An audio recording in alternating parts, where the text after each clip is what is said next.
Magandang araw mga Lods. Ayan. Dito tayo sa Ibunan at tayo masaya ngayon. May na-discover tayo.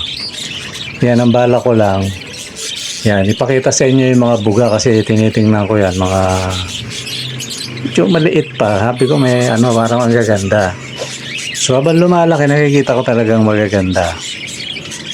Ang parents niyan mga Lods, violet na dilute kumbaga. At saka recessive. Yan, yung white recessive. Ngayon, yung kakaano ko mga Lods, may napansin ako sa isa. Yan. May napansin ako dun sa isa na red eye mga Lods. Ayan. So nagtaka ako, sabi ko red eye. Di ba red eye? Paano nangyari yun mga Lods? Let it, bang, bang. Magandang araw mga Lods. Ayan. Gaya ng sabi ko kanina, di ba nagtataka ako paano nangyari yun. Ayan. Pero bago yun, muna. May nagtatanong na sa kung kailan ang raffle. Ano yun mga Lods? Mula ngayon siguro 3 weeks. Ayan. Ay paparaffle natin 4 na pirasong although sipatin ko kasi may mga naman yan sa upo makikita mo yan kung babae o lalaki. Yan. Tingnan natin kung mapagparis natin. 4 na o 2 paris na African. Yan, magaganda to mga Lods. Magbabawas lang ako kasi dumadami na sila Naaliw pa ako sa sa mga kits kaya yung mga na to pan display lang pero pag marami na gaya ng ginawa ko nung una i-out natin. Kaya ipaparapol natin 2 paris na African lovebird. Tapos 1 paris na kits. Di ba O pag pumunta magiging tig 2 paris. Kaya kung sino man ang manalo rito, pilitin yung mga Lods na makapunta rito para para 4 na pares Okay, balik na tayo dito sa ating pinag-uusapan. Ayan mga Lods, yung habang nagsasalita ako, nakikita nyo yung ang gaganda ng buga. Yun lang yung gusto kong ipakita sana sa inyo na sabi ko ayos iba-ibang kulay, tapos puro mga solid, kumbaga walang tapon mga Lods, Yan. Tapos, samantalang iniisa-isa ko, may napansin akong na isa. Siya mga Lods parang di ko lang kung paglaki niya dominant siya o recessive Tapos pula ang mata mga Lods. Pula yung mata niya. Sabi ko, totoo ba to? Sabi ko pag ganito kasi alam ko wala pang ganito recessive o dominant. Di ba yung dominant 5. Wala pang ganun na alam ko sa pagkaalam ko. Walang ganun na na lumalabas pa. Ewan ko lang, mga tinatago. Kasi ako mahilig ako mag-set. Wala pa akong napapansin ganun. Tapos ngayon napansin ko sa Ibunan natin may ganun. Inano ko talaga sabi ko baka naduduling lang ako pero hindi, pinagsama ko yung red eye at saka yung black eye. Iba talaga. Iba yung red talaga mga Lods. Kaya sabi ko, napakaganda naman nito. Ngayon ganito yon. Kung hindi man sa dominant pied o recessive na red eye, yun kakaiba yun mga Lods. Ang kahulugan nun follow. Kaya lang pinagtataka ko paano nangyari yun. Diba kasi mahilig ako magbasa ng mga Lods sa mga veterano na libro at saka yung hindi libro hindi pa natapik to sabi nga nung sa palo lang sa palo lang mga Lods may may sinasabi sila na mamaya ko sa inyo, medyo mahaba siguro yung topic natin. Sa palo lang iba na may conflict na Ayan. Hindi yan, yung isa pa yan. Yung isa pang Yan. Kung mapapansin nyo mga lods, lahat na nilalabas ko, bali 7 yan eh. Iyan, hindi yan yan mga lods ha. Walang poster dyan. Ano yan, kanila lahat talaga yan. Kahit pa DNA mo yan, kanila lahat yan. Mga anak na yan, mga inakay. Ngayon na ano nga, napansin ko yung ano, yung isa. Ano siya? Sabi ko, totoo ba to? Yan, tinignan ko nga sa liwanag eh. Although, di ko alam kung sa camera, kung ano, kung makikita nyo. Pero ano eh, inulit-ulit ko mga lods eh. Tapos pumunta ako sa maliwanag. Mamaya, pakikita ko yung ano, ipofocus ko. Ano talaga, red eye talaga mga lods. Sabi ko, napakaswerte ko naman, ano. Kumbaga, yung pinaproject natin follow, napabilis. Hindi doon sa ano. Kasi meron akong pinagparis, talagang bala ko, doon ako ano. Although, ang pagkaalam ko, 2 salin pa bago ako makapag-project. Pero ito ang bilis. Diba no? Yan yung hawak ko yata. Hindi tayo sa ulo eh. Yan yung red eye mga lods. Tingnan nyo yung ano niya, yung pakpak niya. Parang ano siya eh, parang recessive. Diba no? Parang recessive. Pero ano yan, 2 lang yan o 3. Ay do, ano naman, confirm na recessive. Kasi medyo malinis siya. Recessive o palo. So maging palo man yan, mas lalo na kung maging recessive na red eye, di mas ang swerte ko, ano, meron akong ganyang ibon, mga lods. Tapos, ang ano pa dyan, ang nakakatuwa pa dyan, di bumaba na ako, no? Magbablog na sana ako. Naisipan kong tingnan ulit yung mga may inakay mga lods.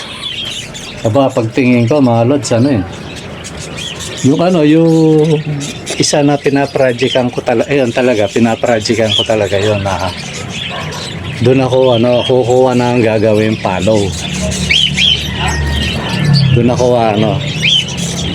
kukuha, pero hindi bigla na maglalabas agad dyan kasi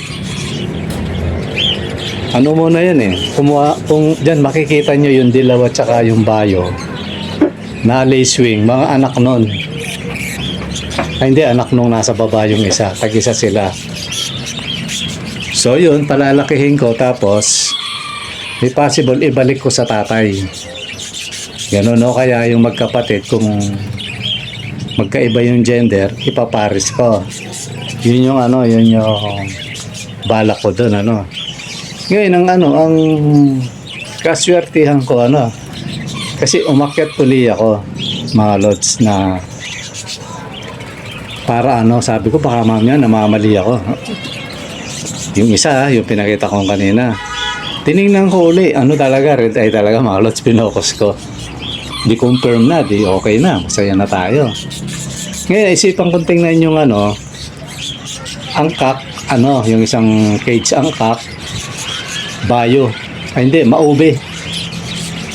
Maube siya. Maube sa dito sa mga kids, itim yan eh. Itim na, minsan may pagka-gray yan, ganon. Maube. Although ko na yun eh. Dahil nung yon, galing kay yan eh. Basta may pinag-anoan ako nun. Hindi, maube siya, Tapos, pinaris ko doon sa ino na dilaw.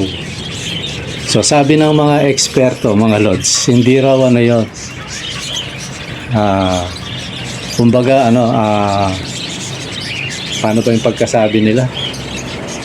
Na parang follow. Di ko lang kung paano yung pagkaano nung magaling yun eh. Talagang veterano yun eh. Yata, lacewing. Yun.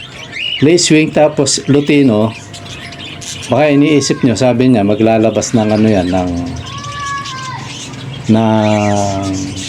red eye.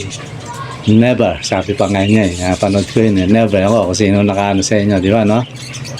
Correct nyo lang kung mali nga yung pagkasabi ko na pinaris, Never daw. Sabi niya dapat, may dugo ng may dugo na, ibig sabihin, may nananalaytay na para makapagpalabas. Kasi yun eh, bumabase sila sa libro. Kaya ako hindi mo na ako bumabase sa libro mga lods eh. Actual at saka libro yan. Pinagsasama ko yan. So ngayon ito yung nakakaano ron kasi ito pinroject ko to. Kumbaga walang ano hindi ko nga nakita sa libro to eh. Parang ano lang.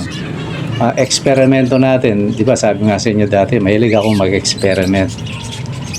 Ano to? Maubi at saka lutino na yellow. Pinagpares ko, sabi ko baka may possible na maglabas ng lace wing.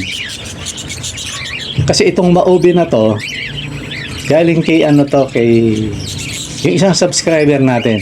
Kalimutan ko na yung pangalan eh. Galing sa kanya ito. Sinwap ko sa kanya to. Bali ano nga to, 2 piraso yata. Hindi ako nagkakamali. So yun ano, ang bala ko rito, kung makapagpalabas ako ng lace wing, although nakapagpalabas naman ako sa kanya, ano. Tapos, iaano ko yun, ibabalik ko yung sa ano, kung babae siya, ibabalik ko sa tatay. Kung lalaki, ibabalik ko sa nanay, ano, baka sakali. Kaya ang tansya ko ron, mga 2 salang pa. Diba, no? Kumbaga yung binuga, isa, tapos ibabalik ko sa tatay o nanay, 2, mga 3, di ba, no? 3, 4 na salang, yan yung mga common eh.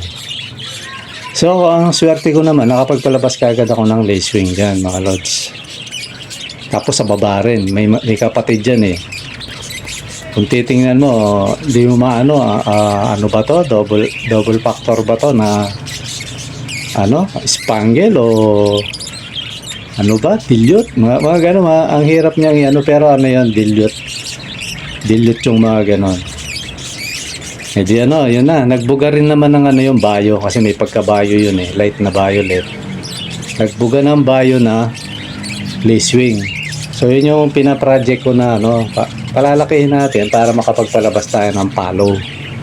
Kasi kailangan daw process yan hanggang 4, ano.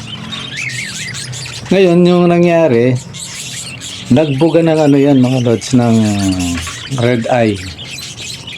Ayan, papakita ko sa inyo yan yung ano, siguro lalabas yan sa ano, ilalabas ko dyan sa habang nagsasalita ako. Naispatan ko, sinilip ko, inisa-isa ko, meron na namang red eye mga lods. Tapos ganun din ang ano, di ko lang kung dominant siya o recessive o palo. Ayan, 3 lang naman yan eh, kasi may dilaw siya. Meron siyang ano, may ibang kulay, parang pagka-cinnamon din. Tapos parang may black. Sabi ko, ang ganda. Ngayon sana, ang gusto ko, maging ano siya, dominant o lace wing, ay ano, recessive na red eye. Mas gusto ko yun kaysa sa palo. Yun ano, mga lods, ano. Pero kung magkaganon pa man, na magbuga ng ano ng palo, okay lang. Kumbaga ano pa lang 'yon, hindi pa pure na palo. Ano pa lang 'yon, kasi may dugong ano eh, palo yung tatay yata. Kasi nagbubuga yung nanay nila ng ano ng red eye eh. So ano pa lang 'yon, hindi pa ano, parang kung kakarkula, ang pagkapalo na ito 25% lang kasi ano eh, hindi pa palo to palo eh, di ba? F to F na, double factor, kumbaga. Back to back. Hindi pa. Sa nakikita ko rito, yung palo nito, 25%. Yan. Napaaga mga lods, kung palo yan. Ngayon, sana maging dominant or recessive mga lods. Baka first time nating ano, makapagbugang ganon. So, pag nagkaganon, matutupad sa atin yung sinabi ng isang ano, isang eksperto, ito foreigner to eh. Kasi hindi ko na matandaan kung saan ko na ano yun eh. Basta ako minsan hindi ko na nabasa yung author eh, basa lang ako ng basa, minsan nood lang ako ng nood. Yun, tumama sa akin yung sinabi niya, kung tatama ano mga lods, na kung dominant yan o recessive na red eye, yan, 2 kagad mga lods, ang ganun ko. Sabi niya, ang mutation na rare o kumbaga yung kakaibang ibon ano na lalabas, hindi mo alam kung saang aviary lalabas yan. Sabi niya, sa veterano, sa eksperto o na sabihin yung pinag-aaralan talaga o yung mga nagpa-project talaga o sa beginner yan. Yung pagkasabi niya. Di ba, no? Di lumagay lang tayo sa beginner, mga lods, kasi hindi mo tayo eksperto. So ngayon, napakaswerte ko, ano? Dahil, kung palo man yan, may dalawa na kagad akong palo. Pero, ang pinagtataka ko yung isa eh. Itong isa, yung huling, medyo siya eh. Kung maglalabas ng palo, medyo walang hiwaga kasi may bloodline na red eye yung Lutino. Tapos yung tatay niya sa parents nagbubuga ng bagamat yun, sabi nga nung hindi red eye yung magulang pero nagbubuga ng red eye sa bloodline, mga lolo yan, mga ninuno So yun yung hiwaga ng ibon, mga lods. Ngayon, ang pinakaswerte nito pag naglabas ng mga dominant yan o recessive na red eye yan. So sa pag-iibon, isa tayo sa mga merong ganyan, mga lods, di ba, no? So yun ang pag-asa natin dyan pag nag-iibon tayo, mga lods. Kaya wag kayong mawawala ng gana o pag-asa sa pag-iibon. May dumating na disaster, yan, i-counter nyo yan. Basta tanong lang ng tanong, di ba, no? Ngayon na, nanonood kayo rito, nood lang nood. Kita nyo ako, nakapagpalabas. Totally, nung tinatapik natin to, binabasa ko sa libro. Tapos yung sa mga eksperto na wala sa libro. Kasi may mga ganong mag-ibon, binabasag nila yung nasa libro. Although nagtatagumpay sila. So ako naman, minsan pinagsasama ko yung nasa libro tsaka yung wala sa libro. Nagiging bungag. Ganito. Di ba, no? So yun, mga lods, ang pinakamasayang pag-iibon. Kagaya ko, no? Ayan, kagaya nyo, huwag kayong maulan. Ako, diba, nabanggit ko nga na yung pinaproject kong palo napupunta na sa iba. Sila yung nagkakaroon. So ngayon, eto na, ako naman, mga lods. Diba, no? Kasi siyempre, gusto nating ma-upgrade yung mga ibon natin. Para pag naman nag-out tayo, magtaas man tayo ng konti, hindi naman nakakahiya kasi although napakaganda ng presyo ng ibon ngayon, mga lods. Kaya nga although masaya naman ako kasi makaka-loads yung mga kumukuha. Meron pa naman. Andiyan pa naman yung mga ibon, mga lods. Kaya huwag kayong mag-alala kasi marami yan. At may pababa, yun nga sana ipapakita ko sa inyo kaso may na-discover kong maganda. Yun yung pinakamasayang mga lods sa pag-ibon. Nakapagpalabas tayo ng kakaiba. Sana mga rare. Dalawa kaagad sa magkaibang breeder. Kita nyo yun, mga lods. Tapos ang parents nakakapagtaka. Ito yung bayo. Dilute na bayo. Tapos recessive na white. Nagbuga ng nagbuga ng red eye. Ilang beses nang nagbuga to, wala akong nakitang red eye. Tapos ito red eye. Tapos yung isa rin. Although yung isa, siguro hindi masyadong katakataka kung magbuga ng red eye. Lutino. Kasi red eye yung nanay. Pero nakakapagtaka, parang dominant, mga lods eh. Di ba? Kaya yan ang pinakamasaya sa pag-iibon, mga idol. Yun, masaya lang akong binalita sa inyo, mga lods. Na dapat mamaya pa ako magpa-vlog. Anong oras na, So, itong oras na to 2:00 ng hapon.